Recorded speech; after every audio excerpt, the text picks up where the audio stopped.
Well, thanks so much for coming on, Joanne. I just think that you have a really inspiring story to tell, because I know that there are so many other women out there who would have or are struggling with the same things that you were and are.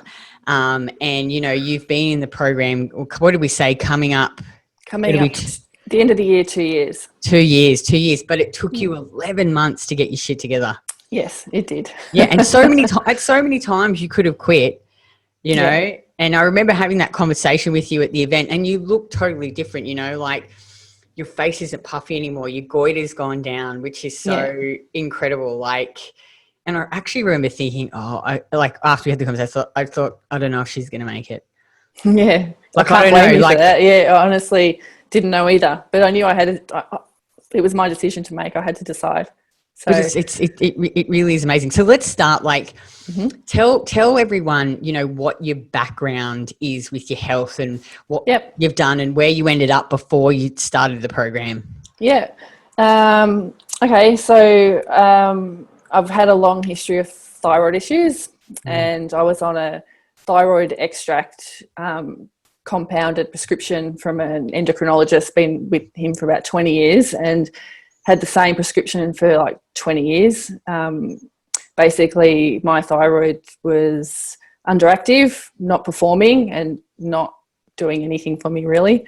At the time I joined, while I was on Mirena contraceptive, because my periods were painful, they were excruciating, and my doctor thought that was a way to help with the pain. So I'd have like a day a month that I couldn't pretty much go to work because I was in too much pain. So that was really crippling. And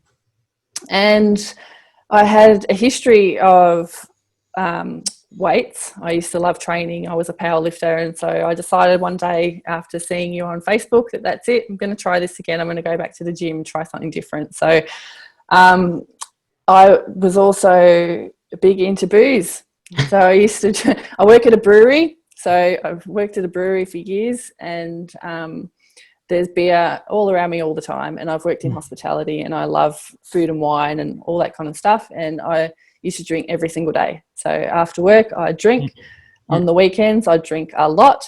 And there'd be rarely an alcohol-free day. So coming into while I was all in with my training, I reckon I was 90% in with my food, but I wasn't going to give up my booze. I cut it down, but I didn't give it up. I cut it way down. I probably honestly cut out about 80% of it, but I didn't give it up.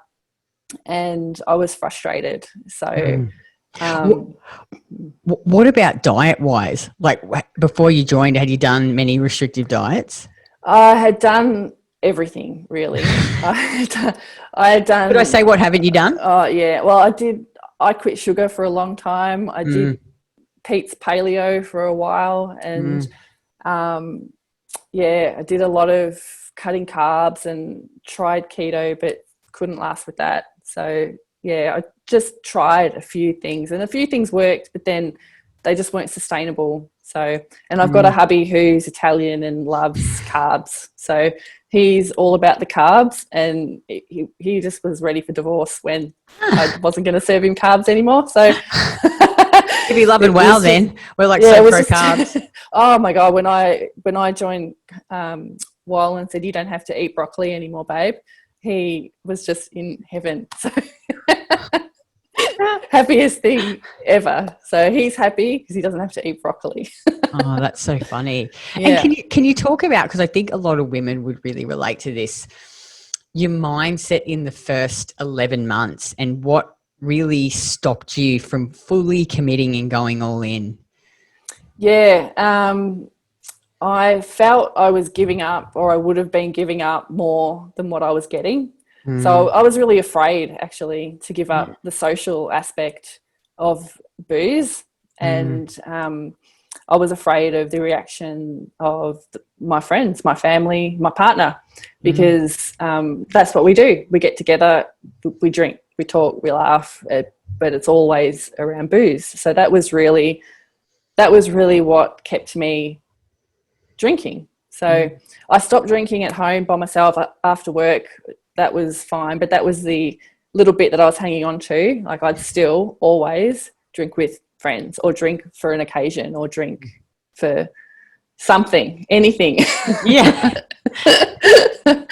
Yeah, after work, there's a bar in the office. We work at a brewery. There's a bar in the office. So Friday night, the bar's open for free. We can go and drink whatever we want for free. So Wow. the bar's open for 2.5 hours on a Friday night, and everybody just goes in there and gets hammered and leaves.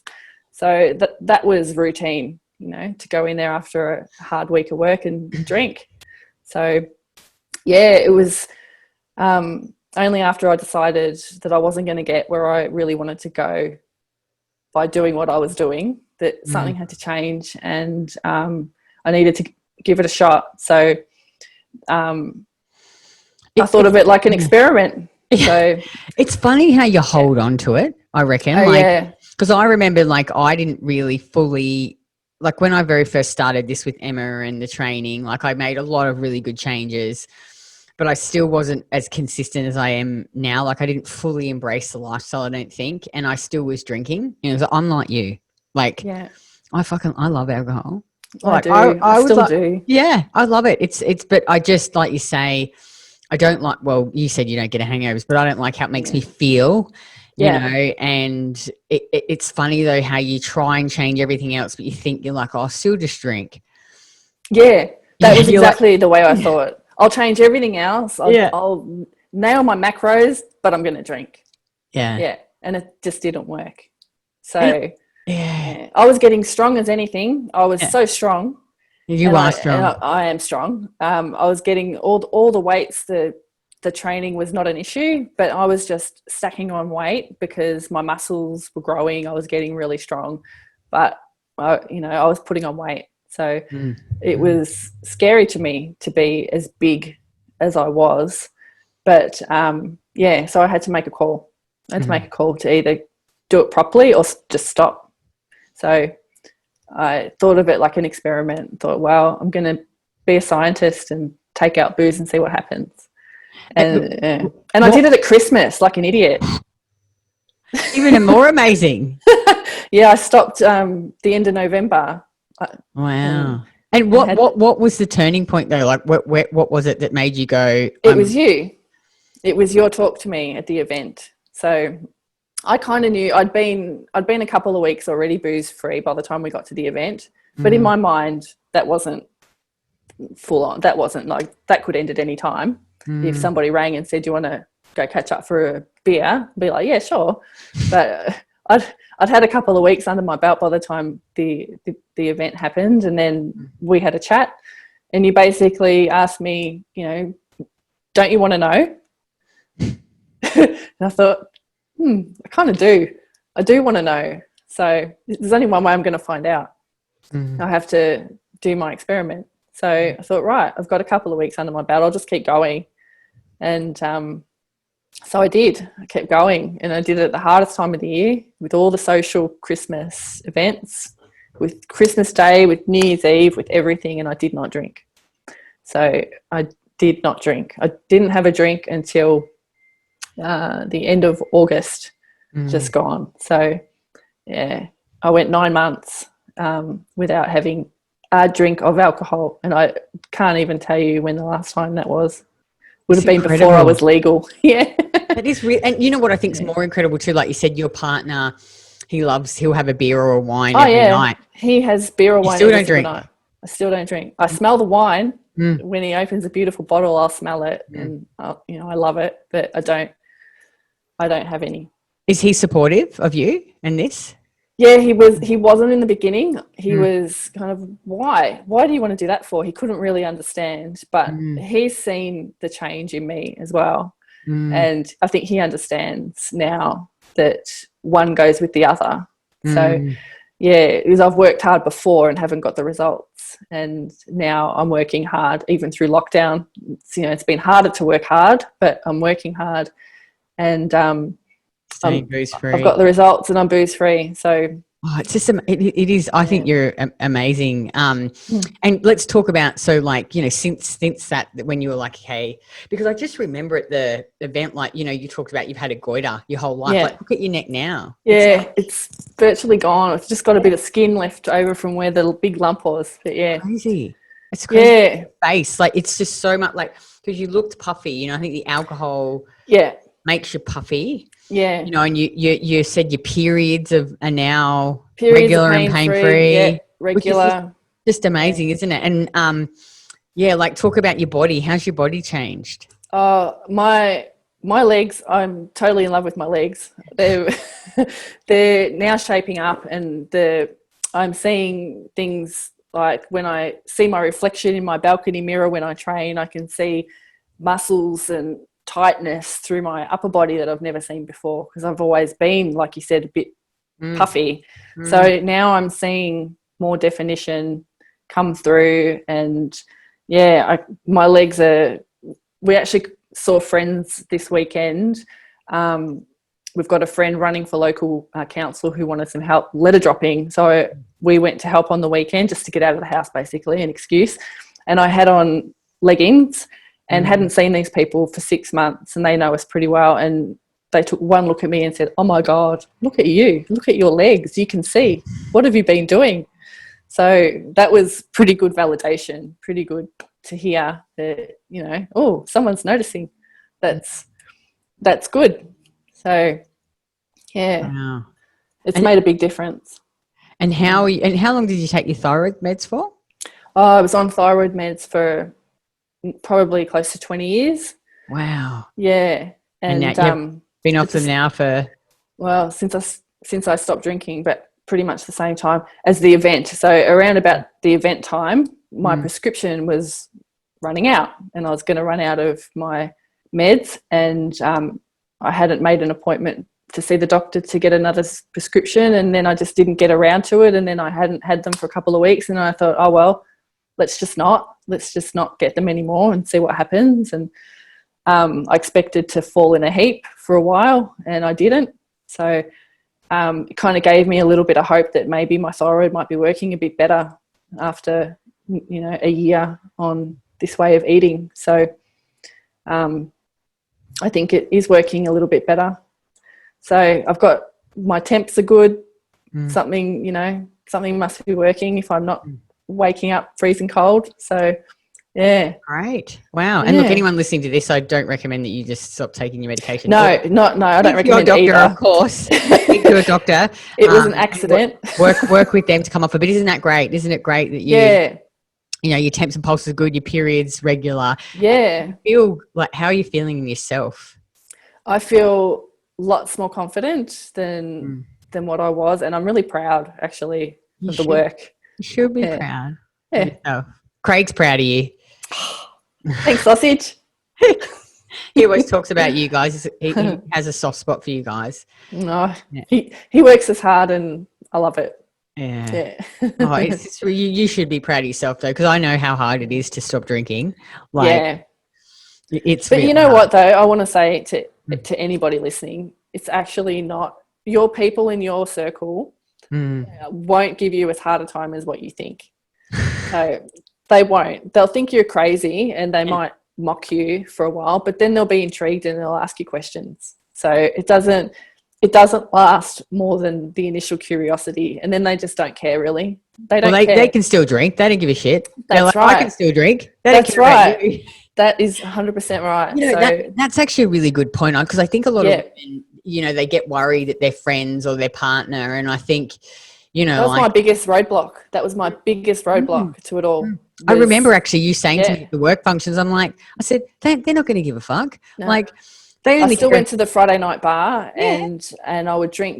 There's 0 alcohol beer now, so I'd have 1 or 2 of those. There's still carbs and would blow my macros out, so I'd only have 1 or 2, and then I'd just switch to soda water, and I could still drink with people, everyone. And I'd get funny looks because once they're all 3 or 4 pints in there, like, what are you drinking? But you know, you'd always get that, and you know, I didn't care after a while. It was predictable. So you just form your answers and keep them rolling, and after 2 or 3 times, nobody cares. Nah, I think nobody cares. In a way, it's like, I think it's another excuse for you to keep drinking. Like, you use it as a. But it is scary. It is an excuse, but it is scary as well. It was scary. I did New Year's Eve drinking big cans of Coco Bella coconut water. So I'd have my big white can in my hand, and people would come up and say, "What are you drinking? You know, that looks weird. What are you drinking?" I'm like, coconut water, and then get a weird look, and then okay, and then just carry on. Yeah, I mean, if you told them they couldn't drink, then they'd probably be pretty upset. Yeah. But there are so many fancy non-alcoholic options out there these days. You can get tiny little gin and tonics that have no gin in them. They just look like fancy gin and tonic bottles. Yep. You don't even have to look like you're not drinking anymore. I know. You drink soda. I just say drinking vodka soda. But you know what, though? I think you're right. Like, if your friends are truly your friends, they might give you a bit of stick to start with, but then they don't care. Like, as long as you have so true, fun. they don't. Yeah. And we found other couples wanted an excuse not to drink as well when they were with us. So one of them was like, "Oh, you're not drinking? Oh, good, I won't either. I'll just have something else." Yeah. So that was kind of, it was interesting to see the different behavioural changes in people. So, don't be scared. I think maybe it's a bit of a cultural thing, especially in Australia. Totally. Like it's expected that, like, you drink at barbecues, you drink at everything. Like, people are expected to drink. Craig's never really, since I met him, he's never drunk ever. Yeah. Like, you know, even now, like, I'll have every now and then a few drinks, but he never drinks. But I don't care. You know. Yeah. Like, he's still, people. You know, I think you think they're going to care more than they are. That's right. Yeah, it's true. People don't care. As long as you're not trying to change them, they don't care. Yeah, they just want to drink themselves. And like, what advice would you give a woman who was listening to this, who was, say, back where you were, you know, when you were still sort of, you know, 80% with the food and the training, and you're sort of half in and you're not going all in? Like, what would you say to her? I would say you've got to decide. It doesn't work if you're not all in. It just doesn't, because there'll always be that one thing that you're not doing properly that will just trip you up. You'll get so far, but you won't go as far as what you want. So you've just got to decide that you're in or you're not. I mean, let's face it, we're all here, we're all spending money on an investment on ourselves. You know, why are you going to throw that money away and not make it worth your while as well? So there's that aspect to it. There's so much knowledge in this group. There's so much information we get from you guys. There's so much help. And, you know, we all know what the rules are, the rules to success. They're all there. They're actually really easy compared to other things out there. We get to eat the best food. So we do. We only train 3 times a week. You know, it's actually relatively easy. So but don't complain if it doesn't work for you, if you're not doing everything. Yeah, I guess you just got to ask yourself. I think sometimes it's like you need to go on the journey for a while and you get to the point where, I guess, the pain of staying the same is more, you know, is less than the pain. Like, changing is going to be easier. Yeah, and you can see, like, a year ago I did a call with Craig when I was feeling that way. I was like, well, I've been doing this for 10 or 11 months and getting nowhere. I need help. And so Craig nailed me. He's like, well, you're still drinking. It's not going to work. And, you know, you can go back and watch it. Anyone can go back and watch that call. And I've just come 360 degrees, like a 180 degrees, complete turnaround from that person. Like, I watched part of that the other day because somebody mentioned it to me in a comment, and I went back and rewatched it and couldn't believe that was me, and that was a year ago. Wow. So, yeah. That's amazing. So just do an experiment like I did. Just do an experiment. Put a time limit on it. Do an experiment and do it for real and see what happens. And do you regret it at all? I don't regret it at all. No way. And I know that I've started on my way. I've got a way to go, and I'll just keep going till I get there. And I'm not going to be off booze for the rest of my life, but I'm going to be able to manage it a million times better than what I ever did before. And, not be a dick with it. Yeah. And you know what? basically. And you're so right. Like, because I was exactly like you were prior, like drank heaps, felt like I could not drink. And you just have to go cold turkey, I reckon. And then you Yeah. get to the point where you're like, oh, I drink occasionally. I really enjoy it, but I don't go crazy and I don't feel Yeah. guilty and it's Yeah. infrequent, you know, and like you just really enjoy it, but you don't go crazy I tell and you it doesn't what, affect you. Yeah. the glass of wine I had after 9 months Yeah. of not drinking was the best glass of red I reckon Is it I've ever beautiful? had. It tasted so good, and it sat Oh, in my hand for like an hour and a half. I would just sip I it so love it. slowly. It was delicious.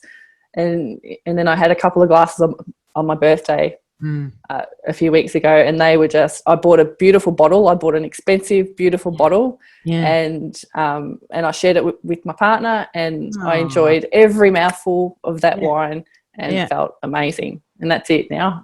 I'm done. I don't need to. There's nothing on the horizon. There are no events coming up. There's nothing, no reason why I need to have another drink yet. So Yeah. yeah, Yeah. probably And not till maybe Christmas. I might have one now, but yeah, nice. we'll see. Yeah. And I think that's the key. It's like if you drink regularly, it's going to affect you. But if you Yeah, drink infrequently and like 90% of the time you do what you do, you're fine. And I yeah, think to like someone like you who has got thyroid issues and hormonal imbalances, you really do need to give it up for a period of yeah. time. You've got to let your body heal. You've That's got to right. support your liver. You've got to support your thyroid. And when you do, then when you have the occasional drink, you're fine. Yeah, Yeah. yeah, I agree. Ah, Yeah, I've noticed my body processes food better now yeah. too. Like I can tell that my metabolism has improved. My body is working better, Mm, and probably the food that I'm eating is better as well now, in better proportion. Like I'm way into the trying to balance proteins and mm, carbs and get all the mix right, mm, and I just feel that my body's using the food better than it mm, ever has as well. So mm. yeah, big changes happen. So good. Oh, I'm Mm. really proud of you. Mm. Ah, Thanks. you really, I think you're really inspiring. I think it's really awesome, and yeah, it's just amazing to see you make that change in your mindset shift. And you know, I know that other women will listen to this, and hopefully they'll get inspired to make the Hopefully. change. I've seen lots of comments on Facebook recently. There's obviously lots of new ladies coming on, and they remind me of me so much when I first started, and kind of just want to, part of me wants to grab them and hug them and say, just going to be all right. Part of me wants to shake them and say, oh, just snap out of it. But Yeah, yeah, everyone's going to go through their journey, and they have to find their way as totally. well. So yeah. 100%, 100%. Oh, well, Yeah.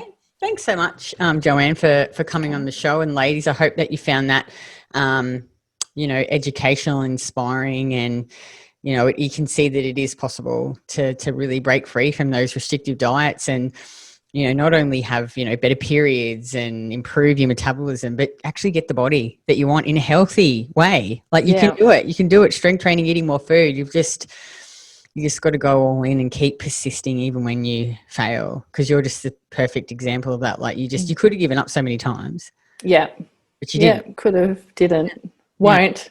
No, Yeah. that's right. So good. So good. Well, thanks so much, Pleasure. Joanne, and I'll chat with you in the program. Excellent. Thanks, Kitty. Bye. Bye. Bye.